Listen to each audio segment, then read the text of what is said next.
Hello friends, welcome to Inspiration IAS Daily News Analysis. Today is 10th January 2024 and we are going to discuss important news articles of Hindu, Indian Express, PIB and Assam Tribune. आज का हमारे daily news analysis में आज के जो articles हैं वो सबसे पहला है कि रिसेंटली इंडिया का पहला first oil production in Krishna Godavari basin has been started.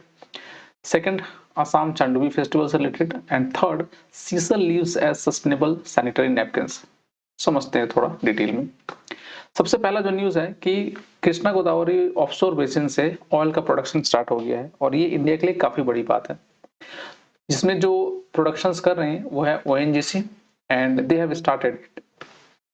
So the oil extraction is taking place 30 kilometers off the coast of Kakinada. मतलब काकीनाडा से लगभग 30 किलोमीटर दूर. आपको ये मैप दिख रहा होगा. दिस इज द रीजन जहां से ये चीजें निकाली जा रही है. Next, currently 4 out of 26 wells are operational. मतलब लगभग उसमें टोटल 26 वेल्स है, उसमें से 4 wells are operationals. And by May और June the production expected to reach 45,000 barrels per day. मतलब 45,000 बैरल पर डे स्टार्ट हो सकता है, accounting for around 77% of India total crude oil production. India के 7% जो टोटल क्रूड ऑयल प्रोडक्शन है उसका ये लगभग हिस्सा होगा. And alongside oil, the project also anticipate contributing significantly to India's gas output. तो गैस भी यहाँ से रिलीज हो सकता है. कृष्णा गोदावरी बेसिन के बारे में बोला जाए तो it is located in the eastern coast of India. Geological setting के बारे में बोला है तो ये rift basin form during the Mesozoic era. ये रिफ्ट बेसिन है जहां पर मेसोजोइक एरा में ये डेवलप हुआ था. And primarily composed of sedimentary rocks. Notable gas discovery, ONGC made the first gas finding in 1983 in the D6 block noted for India's largest natural gas reserve. तो यहाँ पर सबसे बड़ा गैस रिजर्व मिला हुआ है. So that is regarding the Krishna Godavari basin. चलिए अपने अगले न्यूज से बढ़ते हैं. अगला जो अपना न्यूज है वो है आसाम के चांडुबी फेस्टिवल. चांडुबी फेस्टिवल के बारे में अगर समझा जाए तो Chandubi festival happens every year for 5 days. 5 दिन के लिए ये फेस्टिवल होता है. Starting on new year's day, मतलब 1 तारीख से चालू होता है लगभग by the Chandubi lake in the Assam. And Chandubi lake was formed by the earthquake in 1897. लगभग 1897 में ये अर्थक्वेक के चलते ये लेक बना था. And the name Chandubi comes from the chand means 5 and dubi means sinking in the Khasi language. And at the festival one can enjoy local culture, try ethnic food, see handicraft clothes and go boating. And the main festival means goal is to encourage ecotourism and protect the lakes which has been losing water.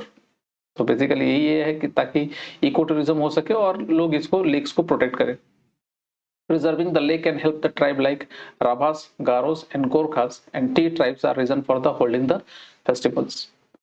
इस festival में बहुत सारे current events होते हैं, जैसे कि during the festival many attractive ethnic sports competitions were organised by the festival celebrations committee which include the बागबोल competitions, छागलचारी कंपटीशन एंड खुटकी खेल, लेवाताना etcetera. And performance of this tribes, different tribes folk dances are held in including Garo, Boro, Hajong, Bihu, Rabha and many others. तो ये सब tribes है जो यहाँ पर ये परफॉर्मेंस परफॉर्म करते हैं. So that is regarding the Chandubi festival. इसके अलावा चांडुबी लेक के बारे में अगर समझा जाए तो Chandubi lake is situated in the lower part of Assam at a distance of लगभग 64 kilometre from the main city of Guwahati. And इसमें जो रिवर फ्लो करती है वो है Kulsi river which surrounds the Chandubi lake and it's spread across 2000 hectares that also include its tributaries. Monsoon period witness very heavy rainfall here in Chandubi which rather creates artificial flood area around the area.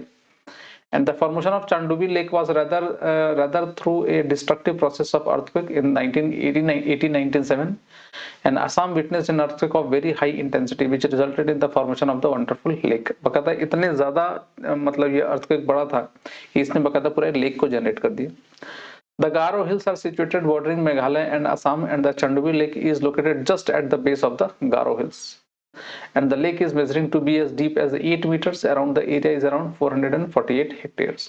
लगभग lake जो है वो 8 metre गहरा है और लगभग something around 448 hectares में ये फैला हुआ है. So that is regarding the Chandubi lake. चलिए अपने अगले न्यूज से बढ़ते हैं. अगला जो न्यूज है, रिसेंटली स्टैनफोर्ड यूनिवर्सिटी के जो साइंटिस्ट हैं उन्होंने डेवलप किया है sanitary napkins and which can be developed from A sisal leaves. ये आपको सीसल दिख रहा होगा, सीसल का पेड़ है ये, और यहीं से ये सैनिटरी नैपकिन्स डेवलप हुई है. समझते हैं थोड़ा. So scientists at Stanford University have developed a methods to produce highly absorbent material from sisal leaves for use in menstrual hygienic productions. देखिए सीसल लीव जो होता है ना वो बहुत ही हाईली एब्जॉर्बेंट सब्सटेंसेस है और बहुत ही ज्यादा अमाउंट ऑफ ये लिक्विड एब्जॉर्ब कर सकता है. सो सीसल लीव्स इज बेसिकली ये मतलब excellent for the for making sanitary napkins. और इससे फायदा ये होगा कि देखिए जो नॉर्मल जो आर्टिफिशियल नैपकिन्स बनते हैं इसमें ये नॉन बायोडिग्रेडेबल प्रोडक्ट्स प्रोड्यूस करते हैं जिसके चलते उनको वेस्ट जल्दी डिस्पोज ऑफ नहीं होता है. एंड इसके लिए ये जरूरी है, ये अगर अल्टरनेटिव होते it will help in developing various things. So, using sisal leaves for sanitary napkins originating from the ancient Aztec and Mayan civilization, sisal leaves have been used for various purposes, including making paper, twin clothes, carpets, and mezcal. The material created from sisal leaves have a higher absorbent capacity than commercial menstrual pads, and the production process is free from polluting or toxic chemicals and can be conducted locally on a small scale. तो इसका small scale में भी इसको develop किया जा सकता है.